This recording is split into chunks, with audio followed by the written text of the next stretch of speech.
And party every day. Hey, I know you. Yeah, you're Star... something. Sorry, I'm bad with names. PsiStarPsi. Kneeling Haystacks. Although it's Dr. Haystacks now. Oh, congratulations. What about you? Still working on it. Medical school is extensive. Huh. I suppose it is. Oh, hey, speaking of doctors, do you remember that poetry class we were in? Of course. Why? Do you remember Maud, that odd gray mare who would only write poems about rocks? Yes, I remember her. She was distinct. She graduated? Mm-hmm.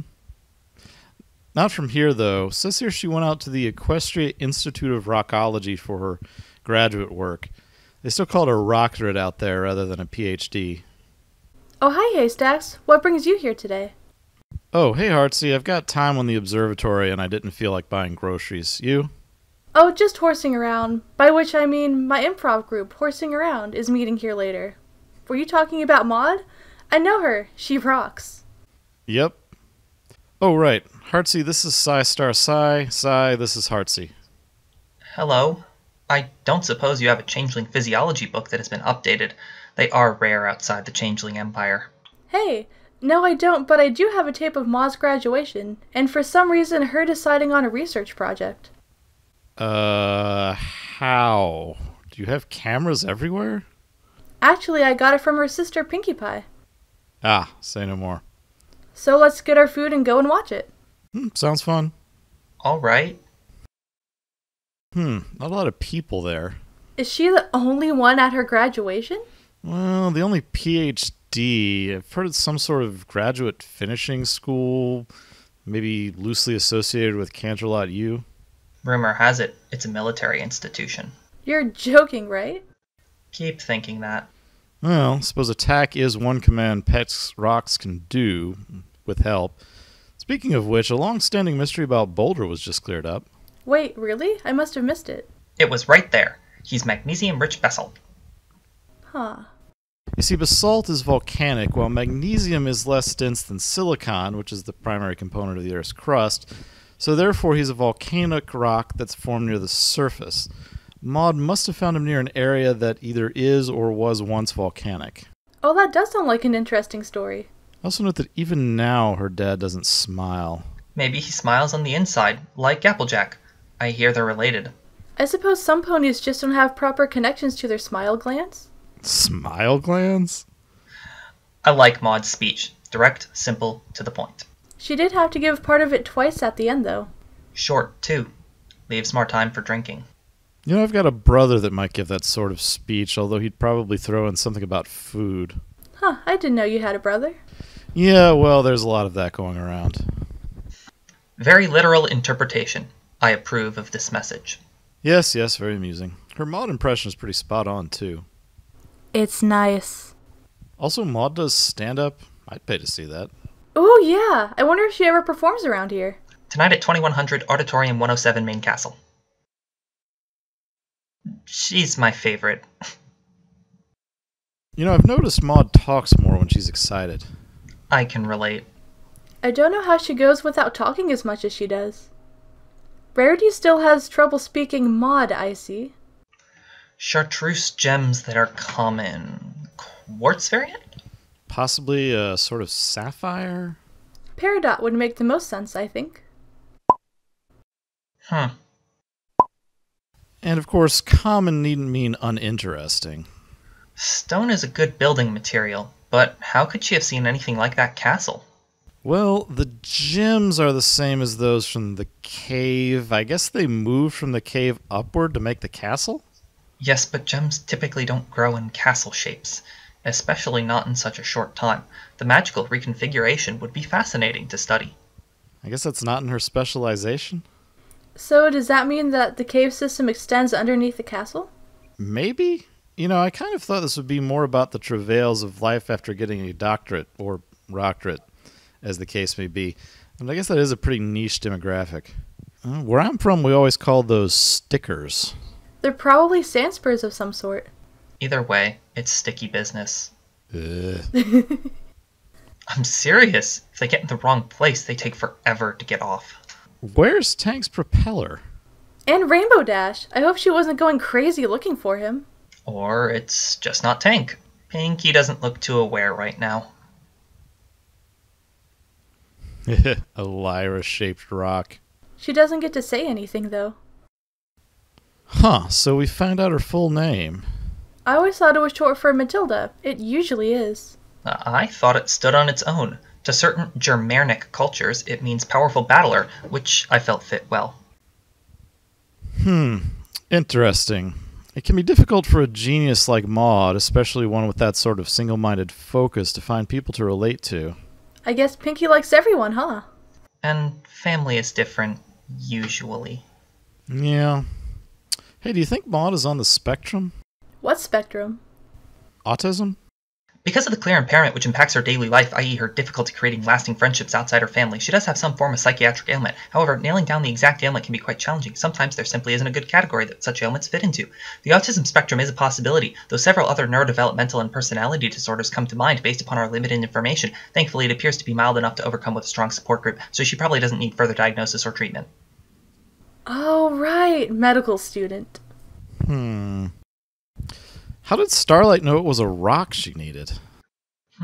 Certain rocks will have the appropriate magical stabilization required to store compact magical energy elements. Plus, based upon the information in the public report, Starlight must have had some manner to store cutie marks beforehand, so she may have known this already. Finding such rocks may have been the problem. She hasn't enslaved any pony lately? I guess Maud didn't know about the mind control incident. Well, she didn't intend that. She seemed happy enough to take advantage of the situation, based upon what I heard. Bow chicka wow wow. What? I can't do one?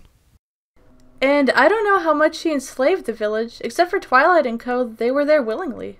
Under questionable circumstances at best. I wonder if the village existed before Starlight came. Maybe. I kind of think she gathered up 2 or 3 followers who didn't want their cutie marks when she founded it, and then the rest came along later. Wait, so was Maud messing with her? It's probably true, though. Chrysalis had that rock which prevented magical spellcasting. Just because it's true doesn't mean she wasn't also messing with her. Besides, taking over Equestria is easy enough. The problem is, once you do, how do you both keep it under control and manage it effectively? Yes, subduing the population would be rather difficult, and generally requires incapacitating the populace through chaos or overwhelming power. Personally, I would use a series of spells to render the population docile, but still mildly functional. One could probably do it with a series of magical amplifiers, reflectors, and a sufficiently accurate targeting system. Right, well, kites! Haystacks, are you feeling okay? Oh, I can't tell if this discussion is real or not. To the books. I think he means you? Okay, so SLK is probably single line kite. That's easy enough. Spars, those are just support rods. AOI, angle of incidence, I guess? And ballast is weight. What do those have to do with each other? Well, I know you need to get the lift from somewhere, so the kite needs to be angled into the wind, i.e. angle of incidence, but past that, I'm not sure. Kites aren't my specialty. Well, I know tacking and sailing has to do with how you angle sails into the wind. So tacking a kite must be changing its angle with respect to the wind. Against the angle of incidence, then, must mean turning it against the wind instead of into it. If the kite were low density throughout, doing so would cause it to fly about crazily and probably either tear or crash. So to stabilize it, you need either extra weight or ballast. I'd say to put it at the bottom offhand, but if the weight is in the spars and not added separately. What?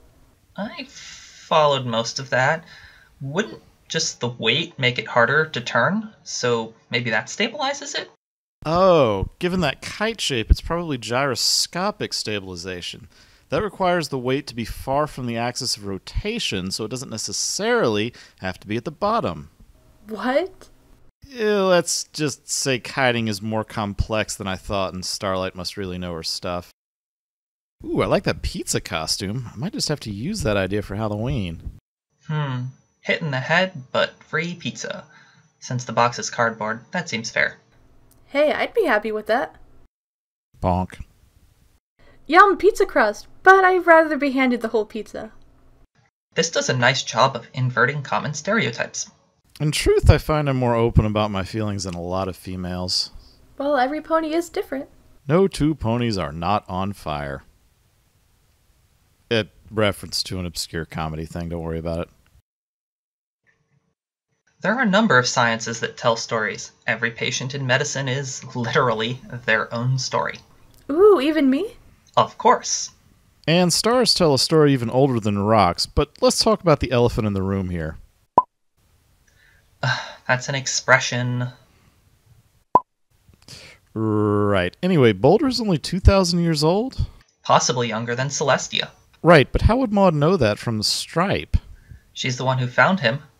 I suppose the stripe might indicate the rock layer he came from.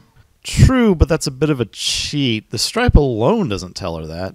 Let's see, he's small, smoothed down, magnesium-rich basalt, around 2,000 years old. The stripe then indicates a layered transition between lava flows. If we assume a volcano with somewhat regular activity, then from the point of deposition the age could be ascertained fairly readily. Right, and at some point he must have been near the shore where wave activity could smooth him out after a piece broke off. What? Oh, basically Maud must have gotten Boulder near a volcano that's at least somewhat active.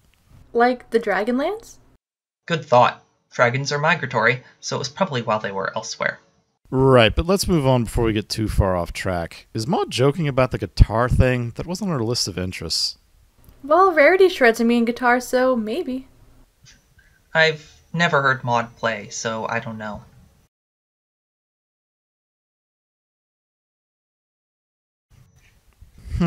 Lots of sciences can be described this way. In medicine, you have patients to take care of, so there's a balance between professional detachment and the emotional investment in the care of your patients. Still, I can relate, being a part-time physicist and all. Ponies haven't really been that judgy in my experience. Well, it's pretty easy to make someone feel excluded without meaning it. I seem to disappear at social events if I don't make a concerted effort, for instance. I can't imagine what that feels like. Although it does have its advantages, easy enough to slip out and explore, or just leave if you feel like it. That always feels too awkward for me, not to mention possibly rude. Depends, I suppose. Although the conversation is interesting just for how quickly they relate to each other, they both have a specific sort of interest and are very enthusiastic about it, in their own ways. Or they're both even more socially oblivious than I am. Either way, call it a win. Is that unusual? Well, it's strange for there to be a wall of it that thin between two cavities. Maybe it's like a giant geode? It seems more probable that at least some of that space was created when the castle formed. Ah, so then the castle would be directly above this cavern. That would be pretty cool. It would mean that Maud is basically living in Twilight's basement now. Or that Twilight is living in Maud's attic. Nah, Starlight's in the attic. Now that I think about it, there seems to be an unusual concentration of unusual things in Ponyville. I wonder if every pony has unusual things happen to them regularly. What do you mean? There's this cave, then remember that child archaeologist in Ponyville, Petunia Paleo? She found fossils oddly close to the surface for an agricultural region, not to mention all the monster incidents that occur. I wish someone would think of the cleanup. Cleanup? Why do you mention that? I have a part-time position in an emergency department. Why does Pinky have dynamite? It's reasonably simple to make in a chemistry laboratory. I'm not sure how scared I should be. Also, I don't know that I'd call it simple. There's a pretty good chance of blowing up something you don't mean to if you don't know what you're doing. More accurately, it's simple enough for a professional to produce in a chemistry laboratory. Do not attempt to produce explosives at home, ever. Hey, another command for the pet rock. Sandstone, therefore brittle. Does make you wonder about the structural integrity of the rest of the area. I assume Pinky's ill-advised use of explosives weakened the structure in the immediate area. Assuming there's a layer of granite beneath thinner sandstone, it's probably fine. Well, Maud knows her rocks, so I guess I'll trust her on this. It's like something out of a cartoon. Don't break the fourth wall. Hey, I never said we couldn't. Besides, technically she was painting the fourth wall. You're the one who's breaking it. There's no need to press the limit. Right, moving on. This scene needs more cowbell, to borrow a phrase.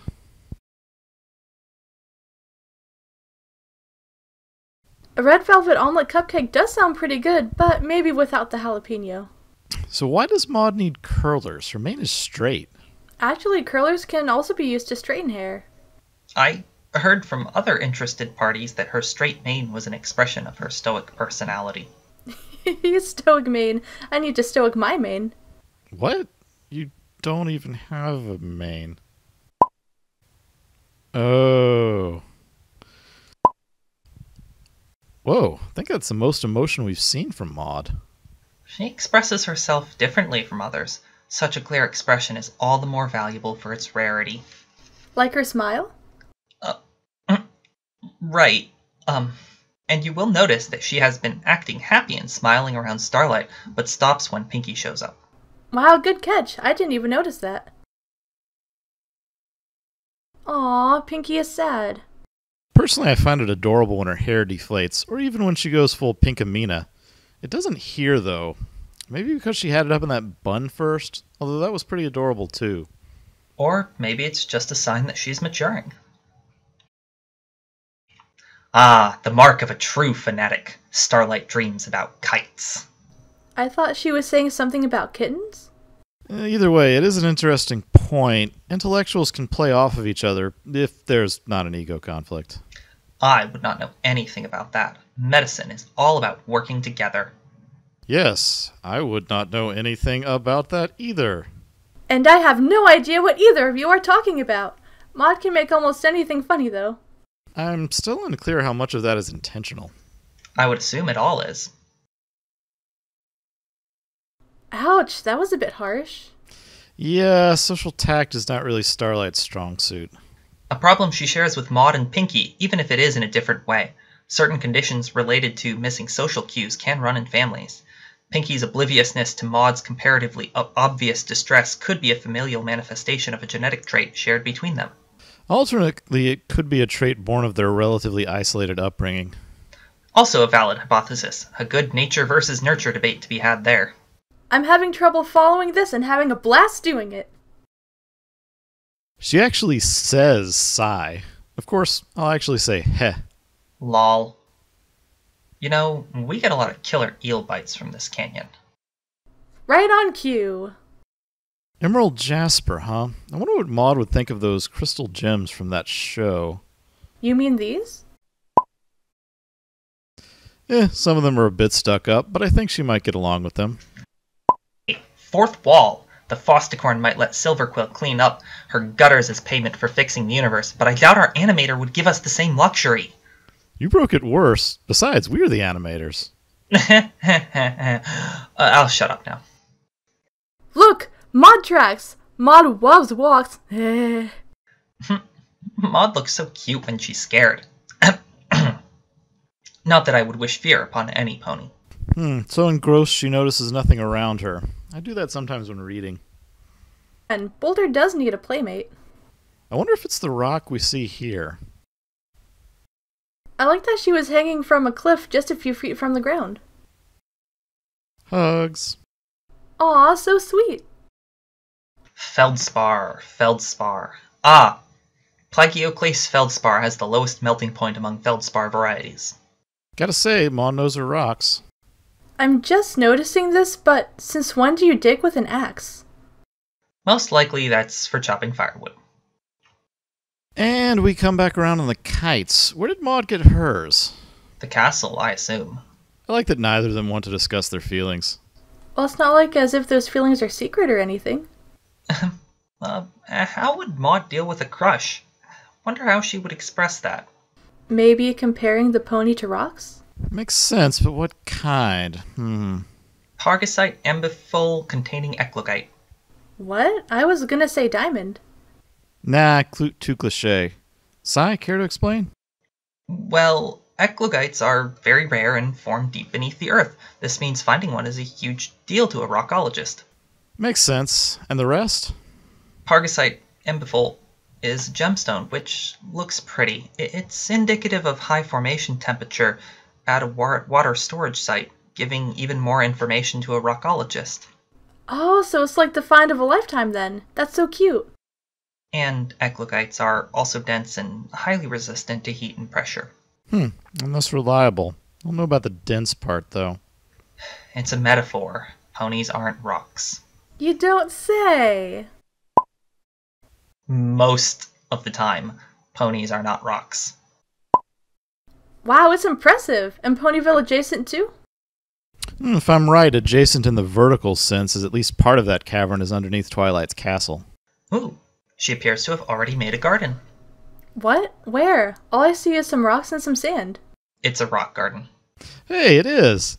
Looks like it's probably sand arranged around an existing rock formation. The rock and its natural habitat.